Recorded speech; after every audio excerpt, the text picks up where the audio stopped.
এখানে যাওয়ার নাকি কোনো রাস্তা না ছিল না না? রাস্তা নাই, হাতির চলে আসে ওটি নেমে নৌকা চলে যা ওটি নর্তকে লিয়ে আসি। এটা কত বছর আগের হবে? ওই রাজার আমলে। কয়শো বছর? মেলা দিন আগে পুঠিয়াত রাজবাড়ি নাই, এই পুঠিয়ার রাজার এইসব ইয়া। মুসলিম রাজা? হ্যাঁ পুঠিয়াত রাজা আসলো।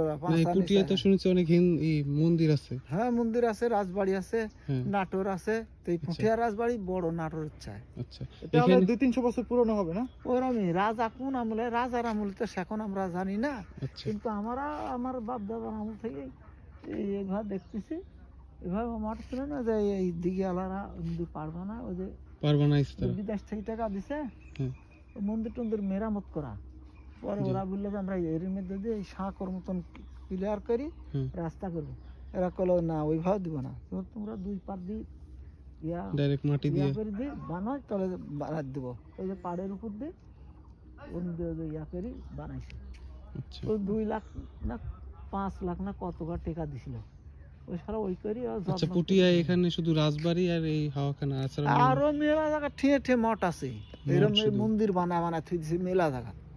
আচ্ছা, পুঠিয়ার ওই আশপাশে ভিতরে কৃষ্ণপুর আছে, ওই দিক আছে ঠিয়ে ঠিয়ে মন্দির বানাচ্ছে। আর ওখানে ধরেন পুঠিয়ার আশপাশ দিয়ে যা দেন পুঠিয়ার গেছেন কি নাকি?